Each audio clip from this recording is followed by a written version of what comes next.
on continue cette série qu'on a commencée il y a quelque temps.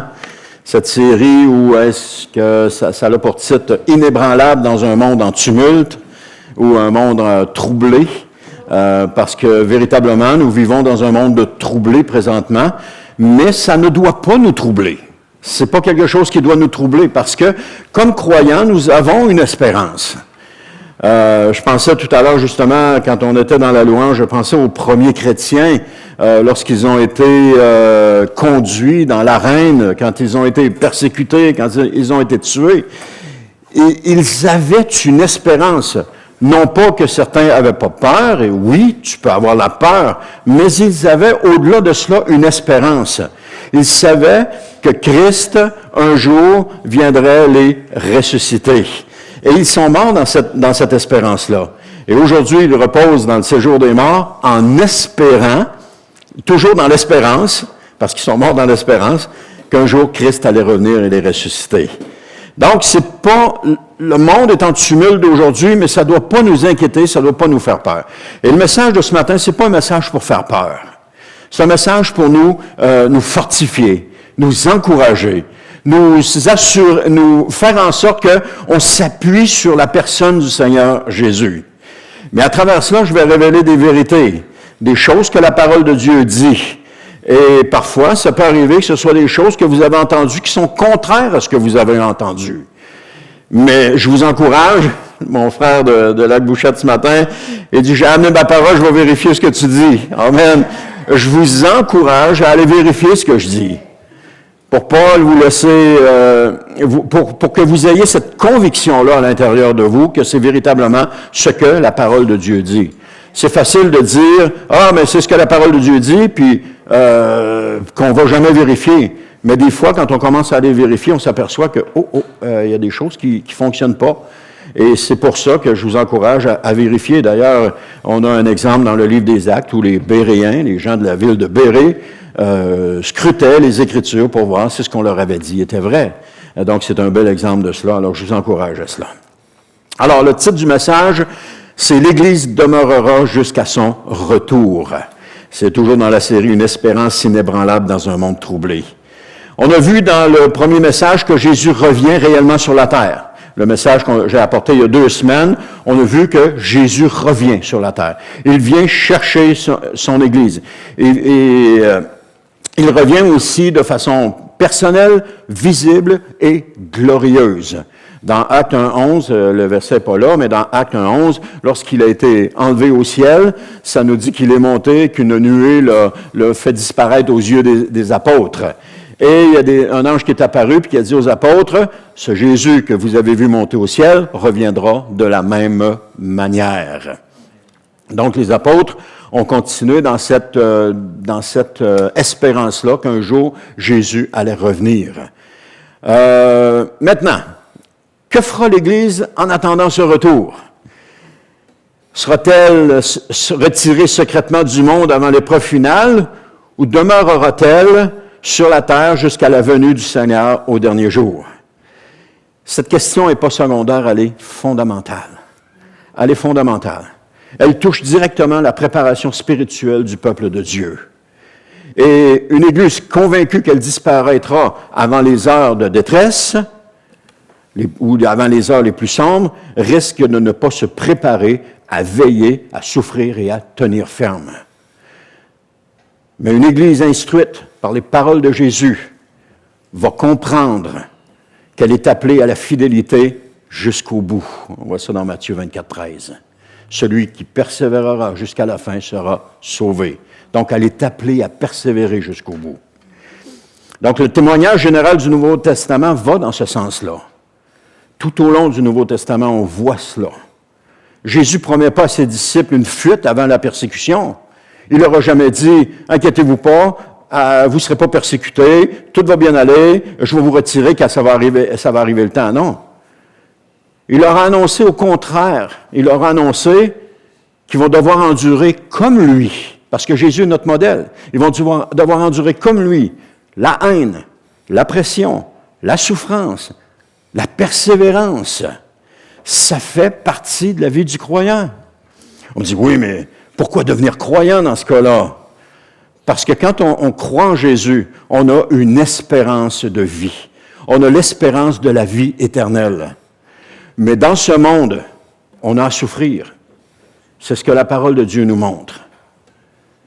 Donc, l'Église ne doit pas vivre dans une illusion, et je dis bien illusion, d'un retrait secret, mais dans la force d'une fidélité persévérante.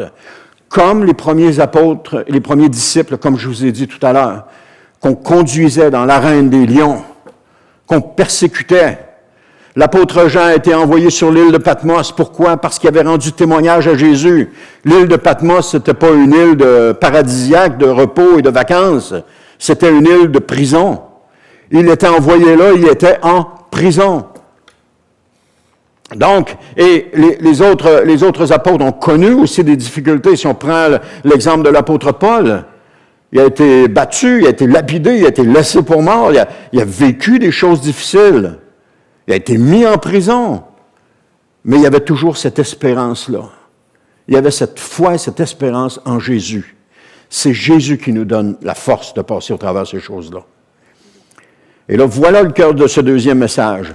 C'est que l'Église demeurera jusqu'au retour de Christ au dernier jour. Je vous ai dit tantôt, le message n'est pas destiné à produire la peur, mais la maturité. Il ne nous appelle pas à la panique, mais à la vigilance. Il ne nous conduit pas au découragement, mais à une foi plus solide, ancrée sur Jésus.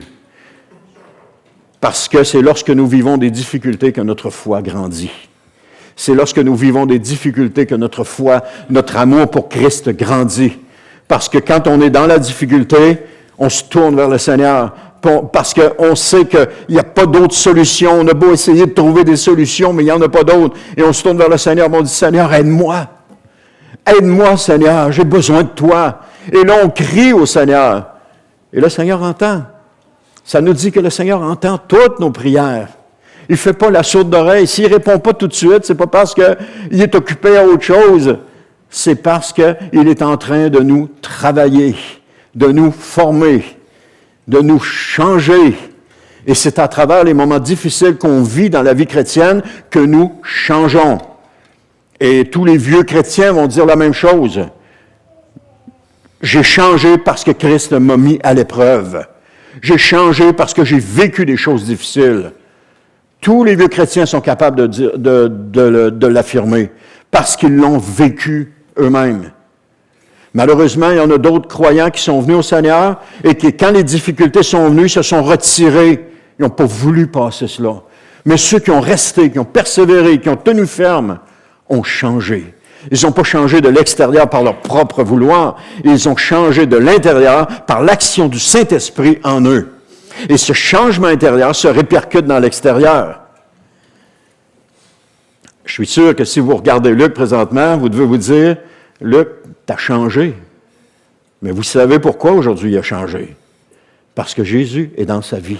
Et le Saint-Esprit est dans sa vie présentement, et il travaille son cœur présentement. Il le change. Et vous n'avez pas fini de le voir changer.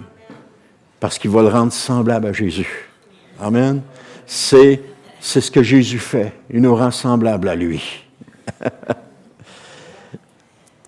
Maintenant, une des paroles les plus claires de Jésus se trouve dans sa prière au Père avec ses disciples lorsqu'il dit dans Jean chapitre 17, verset 15, « Je ne te demande pas, en parlant de ses disciples, là, il dit, « Je ne te demande pas de les retirer du monde, mais de les préserver du diable. » Et cette déclaration est capitale. Jésus connaissait d'avance les combats, les séductions, les persécutions, la haine du monde envers ses disciples. Il connaissait ça parce que Jésus lui-même l'avait vécu.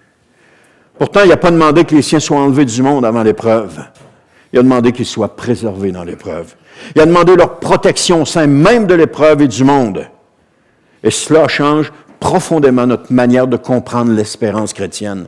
Parce que notre espérance chrétienne, des fois on prie comme ça, on dit « Oh Seigneur, sors-moi de cela, Seigneur, je ne veux pas rester là-dedans, sors-moi de cela. » Mais le Seigneur ne nous sort pas.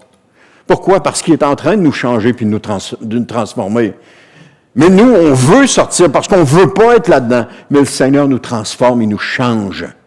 Et ça passe par ces moments-là. Donc, l'espérance biblique n'est pas fondée sur l'idée d'être ôté d'ici avant les difficultés, mais sur la certitude d'être gardé par Dieu au milieu de ces difficultés. Alors, comme Israël en Égypte a été protégé, je lisais encore dernièrement dans Exode, il envoie une plaie ou un fléau sur le peuple d'Égypte, et là, tu vois que les comment est-ce qu'ils appellent, je vais dire les sorciers là, qui sont autour de Pharaon, là, mais c'est pas le bon mot, mais d'habitude étaient, les magiciens, OK, oui, c'est mieux de même. Les magiciens étaient capables de recréer. Quand Moïse Dieu a envoyé les mouches par l'intermédiaire de Moïse, les magiciens ont fait la même chose. Fait qu'il n'y avait pas seulement un paquet de mouches, il y en avait 2 paquets qui étaient envoyés. Mais à un moment donné, quand c'est arrivé plus loin, et Moïse a fait quelque chose, et là, les autres ne pouvaient pas le faire. Mais quand les autres ne pouvaient pas le faire, Dieu dit, mon peuple qui est dans le pays de Goshen vivra pas ces choses-là. Et là, à un moment donné, il y a eu un fléau qui est arrivé sur les Égyptiens, mais les gens dans le pays de Goshen n'ont rien reçu. C'était les ulcères qu'il y avait sur la peau, sur les animaux, sur les êtres humains. Partout dans l'Égypte, les animaux étaient touchés, mais pas dans le pays de Goshen. Où est-ce que les Hébreux étaient? Ils ont été protégés par Dieu. Ils n'ont pas été retirés de l'Égypte encore. Ils ont été protégés par Dieu à ce moment-là. Et on voit aussi la même chose avec, je viens de le manquer, là, je l'avais dans la tête. Bref, il y a un autre ici comme ça qu'on voit encore une fois. C'était la grêle. La grêle, il dit, je vais envoyer la grêle. Il dit,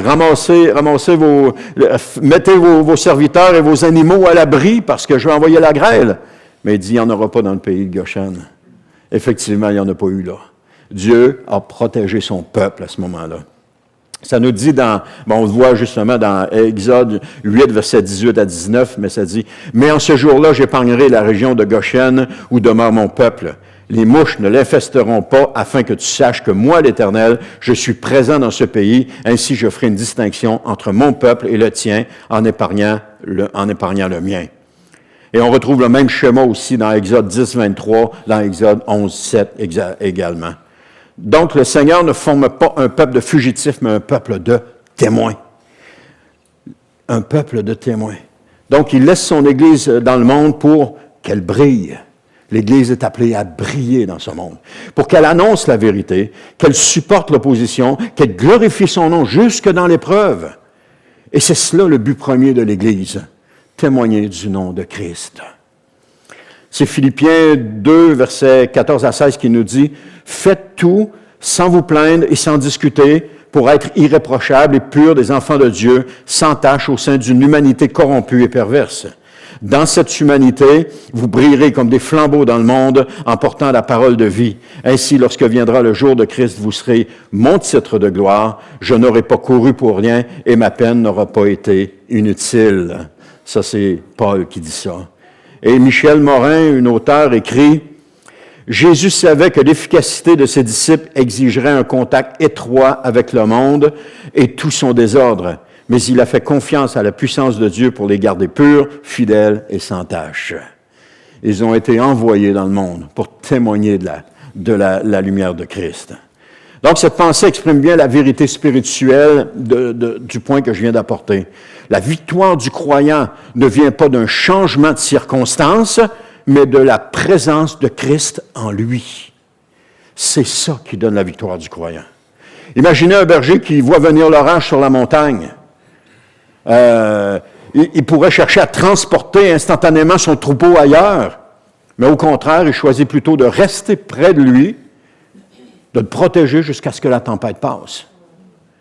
Donc, les brebis sont toujours sur la montagne, mais elles ne sont pas abandonnées. Le berger est avec eux et il continue de veiller. C'est comme ça que le Seigneur agit avec son peuple. Et il est avec nous, puis il continue de veiller.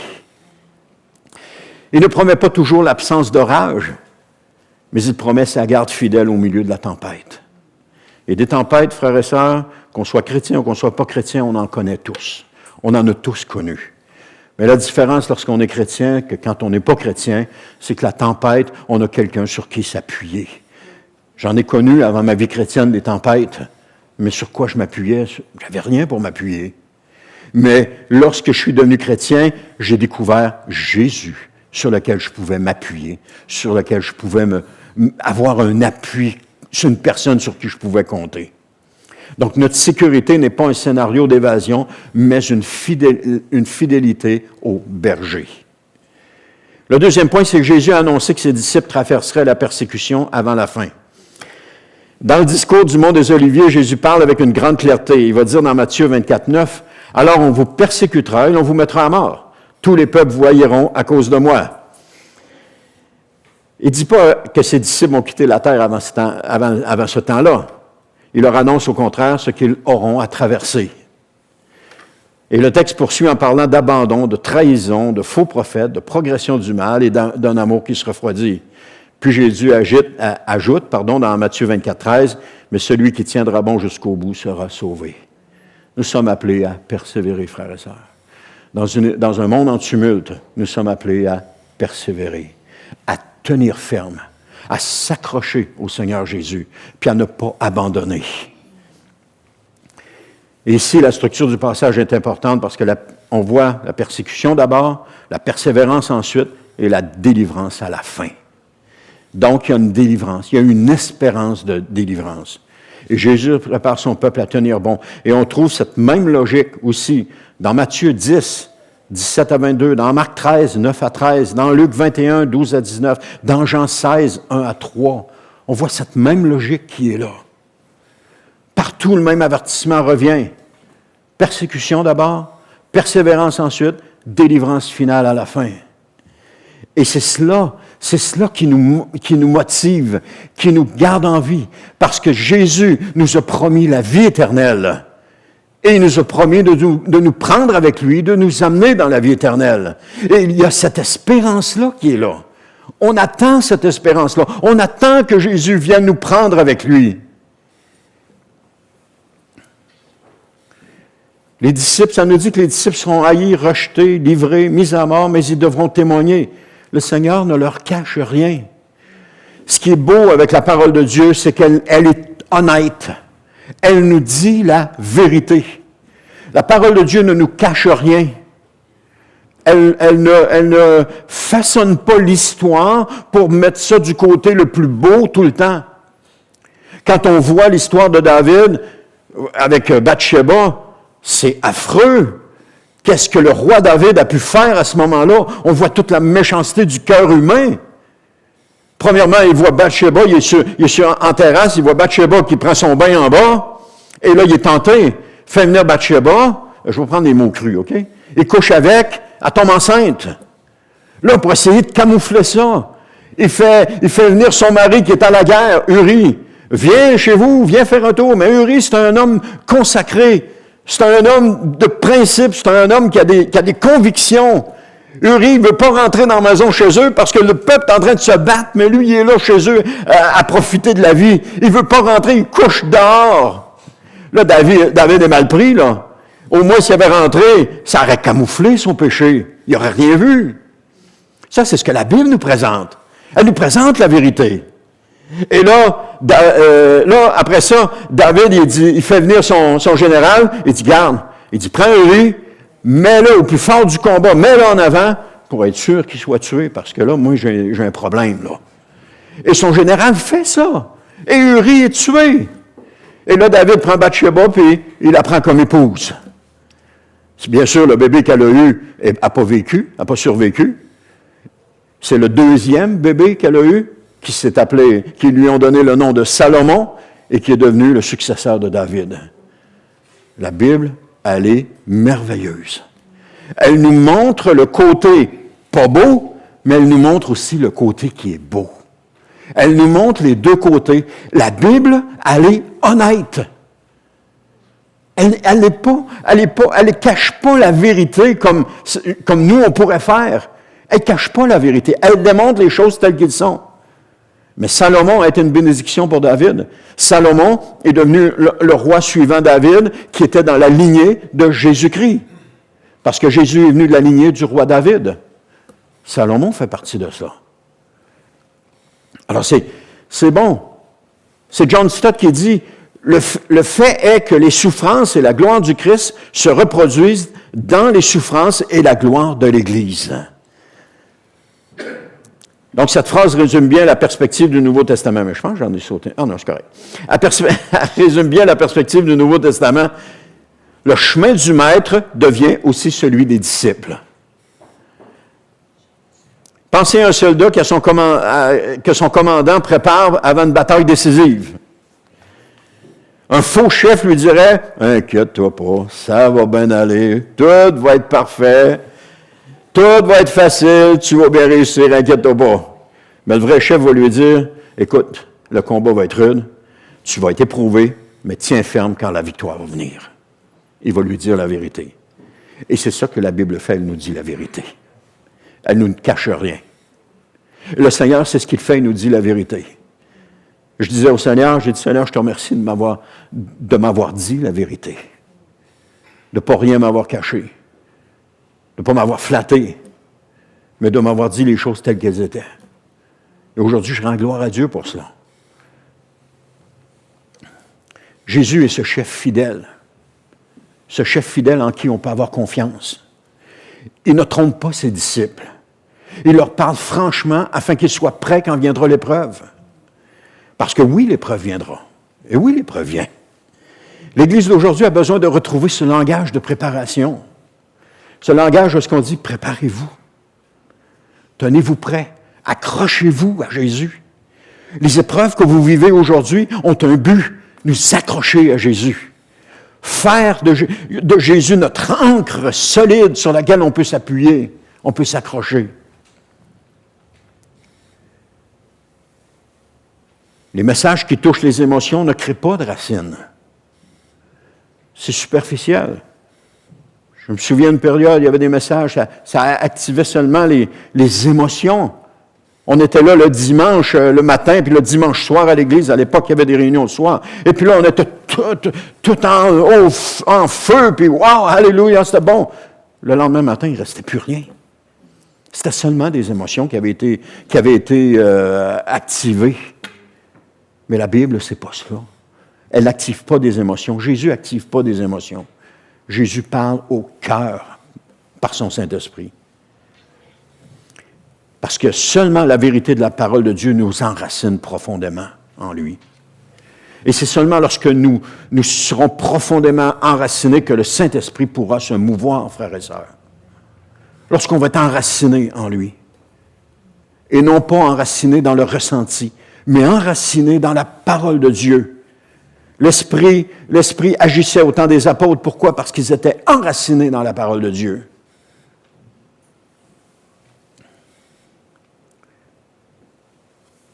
Nous ne rendons pas service aux croyants en leur promettant qu'une route sans douleur par une évasion secrète. On ne leur rend pas service. On leur rend service en leur annonçant toute la vérité afin qu'ils soient enracinés, lucides et courageux quand viendra l'opposition. Qui vont tenir ferme, qui vont tenir bon. Troisième point. Troisième et dernier point, l'Église demeure sur la terre pour témoigner fidèlement jusqu'à la venue du Seigneur au dernier jour. Si Dieu laisse son peuple sur la terre jusqu'au retour de Christ au dernier jour, c'est pas sans raison. Il y a un but glorieux à cette présence. L'Église est appelée à rendre témoignage à Jésus dans un monde hostile. Et Jésus a dit à ses disciples qu'ils seraient amenés devant les gouverneurs et les rois. Et ça, on le voit avec Paul. Paul, c'est un autre bel exemple de cela. Paul, le Seigneur lui a dit, lorsque le Seigneur a dit à Ananias d'aller voir Paul, parce que Paul, sur le chemin de Damas, à un moment donné, il a une vision, il tombe en bas de cheval, il entend une voix, « Pourquoi me persécutes-tu? » Et finalement, Paul se relève de là, mais là, la lumière était tellement brillante, il ne voit plus rien. Il cherche à tâtons, il ne voit plus rien. Alors, on le conduit jusqu'à Damas. Et puis là, Paul reste dans une maison à Damas en attendant que peut-être ça revienne, son affaire. Là. Mais là, ça ne revient pas. Et là, le Seigneur parle à Ananias. Il dit, Ananias, tu vas aller voir mon serviteur Paul. Et puis il lui dit, parce que je vais lui montrer tout ce qu'il va souffrir pour moi. Paul, ce grand apôtre, Paul qui a écrit la majorité des épîtres dans le Nouveau Testament, Christ a dit à Ananias, je vais lui montrer ce qu'il va souffrir pour moi. Là, Ananias, il ne veut pas aller voir Paul. Il a peur, là. Il est tout nerveux parce que Paul, il s'en allait à Damas avec des lettres pour aller chercher les chrétiens, les amener en prison, les mettre en prison, les persécuter et les mettre en prison. Là, Ananias, il ne veut pas aller le voir. Là, le Seigneur convainc Ananias, finalement, Ananias va le voir, impose les mains à Paul, Paul recouvre la vue et il commence à prêcher le nom de Christ. Et Paul en est un de ceux qu'on suit dans le livre des Actes et on voit comment il a été persécuté. Je vous l'ai dit tantôt, j'ai donné des exemples. Mais Paul ne s'est pas laissé décourager. Des fois, on regarde ça et on dit, mais comment il a fait? Comment il a fait pour continuer et ne pas se laisser décourager? C'est juste que Paul avait mis sa confiance en Jésus et il croyait les paroles de Jésus. Quand Paul, finalement, décide de monter à Jérusalem, lors de son dernier voyage, il monte à Jérusalem, et là, tout le long qu'il monte, Paul sait qu'il ne reviendra pas, parce que l'Esprit lui montrait que quand il serait à Jérusalem, il serait arrêté, puis qu'il serait traduit devant les rois, devant les gouverneurs. Et là, Paul, il monte à Jérusalem, et tout le long en montant, les disciples veulent l'arrêter. Monte pas là, tu vas souffrir, ça va être dur. Mais Paul, il dit, arrêtez de me briser le cœur. C'est ça qui est mon appel. C'est là que le Seigneur m'appelle. Et là, finalement, Paul arrive à Jérusalem, il est arrêté, et il y a toutes sortes de choses qui se passent, et il est conduit devant les grands, etc. Et je veux juste en venir devant cette parole, en Matthieu 10, 18, il dit, « On vous forcera à comparaître devant des gouverneurs et des rois à cause de moi, pour leur apporter un témoignage, ainsi qu'aux non-juifs. » Ils étaient amenés là pour apporter un témoignage. Frères et sœurs, ce que vous pouvez vivre parfois, c'est pour que vous puissiez apporter un témoignage. Que vous puissiez apporter un témoignage. C'est pas toujours cela, mais parfois c'est cela. Le Seigneur nous fait vivre des choses, il nous met des personnes dans notre... Combien de personnes se sont retrouvées à un moment donné, il y a quelqu'un ici, c'est arrivé, ils se sont retrouvés à l'hôpital, et puis ils ont témoigné à la personne dans le lit à côté d'eux. Mais ils ont été touchés, puis ils ont témoigné à la personne qui était à côté. Cette personne-là était certainement là parce que le Seigneur voulait qu'elle soit là pour qu'elle puisse entendre le témoignage que le Seigneur voulait lui dire. Parce que le Seigneur parle encore aujourd'hui. Il parle à travers ses serviteurs et ses servantes. Il parle encore aujourd'hui. Donc la présence de l'Église dans le monde n'est pas passive. Elle est missionnelle, ou elle est missionnaire ou missionnelle. Elle est prophétique, elle est fidèle. L'Église dans le monde est l'exemple de Jésus. L'Église dans le monde est la bouche de Jésus. Je voyais un article parce que le 24 mai, on nous a demandé de vous proposer de prier pour les gens qui ne connaissent pas encore Jésus. Et savez-vous qu'il estime encore à 3 milliards de personnes qui n'ont jamais entendu prononcer le nom de Jésus. 3 milliards. Il y a des gens qui vivent dans des pays où est-ce que le nom de Jésus s'est défendu et qui soit témoigné. Il y a des missionnaires qui s'en vont dans ces pays-là. Ils sont appelés par le Seigneur à aller là. C'est comme s'ils étaient appelés à aller à l'abattoir, mais c'est pas le cas. Le Seigneur les appelle à aller là, mais il les protège. Et ces gens-là arrivent là-bas avec un projet, peut-être ouvrir un restaurant, peut-être avoir une business, quelque chose. Mais le but de cela, c'est de pouvoir avoir des liens de confiance avec des gens et pouvoir témoigner de Christ à ces gens-là. Parce qu'autrement, ils n'entendraient pas la bonne nouvelle de Christ. Ils ne l'entendraient pas. Ils sont dans un endroit isolé où est-ce que cette bonne nouvelle, elle est étouffée pour pas qu'ils l'entendent. Alors, le 24 mai, on va prier pour ça. On va avoir l'occasion d'en reparler. Donc, le témoignage de l'Église ne s'arrête pas avant une crise finale. Il se poursuit jusqu'au bout, au dernier jour, lorsque Jésus va revenir.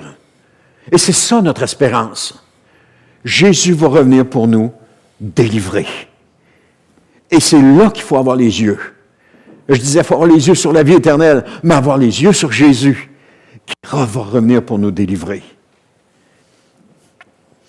Le Seigneur laisse les siens dans le monde pour que leur foi soit manifestée, pour que leur amour soit éprouvé, que leur persévérance rende gloire à Dieu et que leur témoignage soit une lumière dans les ténèbres. Voilà pourquoi la tribulation n'est pas seulement une pression subie. Elle devient aussi un lieu où la fidélité du peuple de Dieu brille avec force. Les chrétiens ont grandi lorsqu'ils ont été persécutés. Quelqu'un disait à propos de la Chine, il dit, on a prié pour un réveil en Chine et Dieu a envoyé la persécution. Pourquoi? Parce que c'est dans la persécution que les chrétiens témoignent.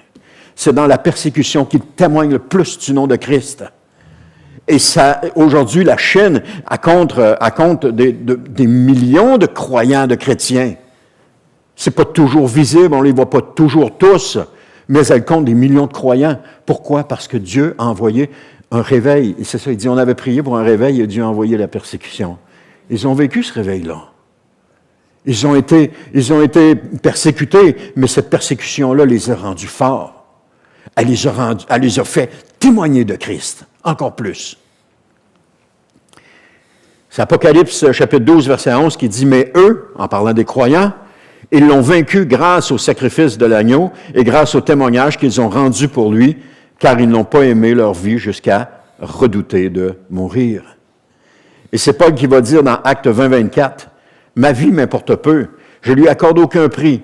Mon but, c'est d'aller jusqu'au bout de ma course et d'accomplir pleinement le service que le Seigneur m'a confié, c'est-à-dire de proclamer l'Évangile, ce message de la grâce de Dieu. » Voilà pourquoi Paul a accepté de subir tout ce qu'il a subi et qui ne s'est jamais découragé. Il voulait aller jusqu'au bout de la tâche qui lui était annoncée. C'est Corrie ten Boom qui dit « Ne crains jamais de confier un avenir inconnu à un Dieu que tu connais. » En voulant dire, n'ayez pas peur de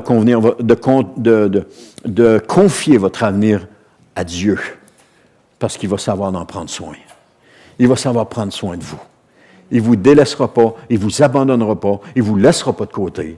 Au contraire, il va vous prendre en main, puis il va vous faire grandir, puis il va vous amener semblable à Christ.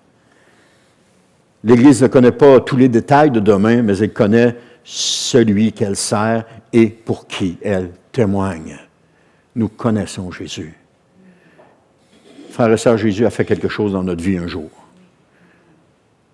Nous étions perdus et il est venu et il nous a rachetés, il nous a délivrés, il nous a pardonnés.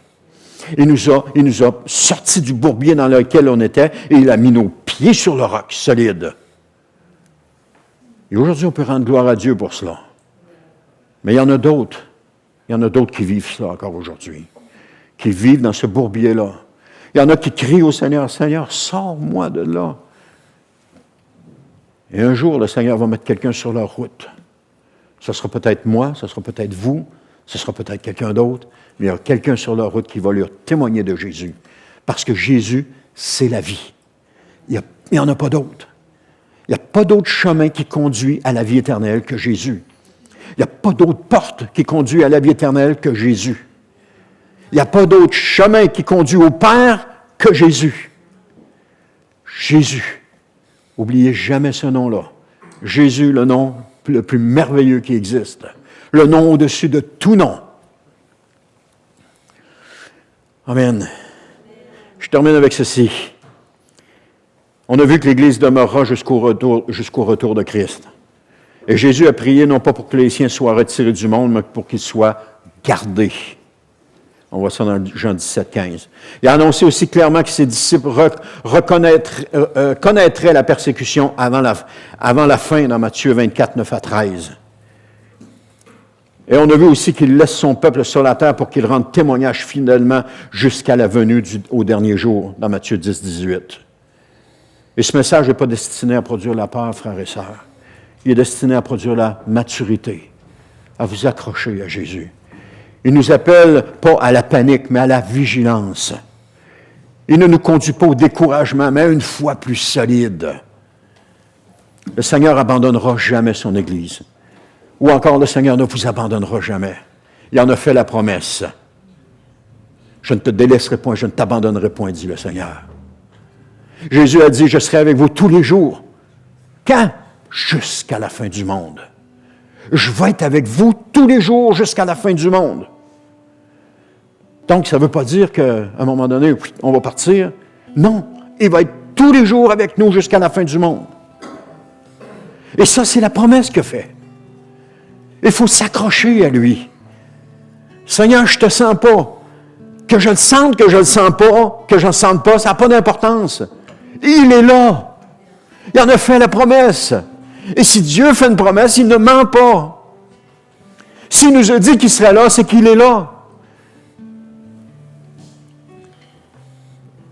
Il ne nous conduit pas au découragement, mais à une foi plus solide.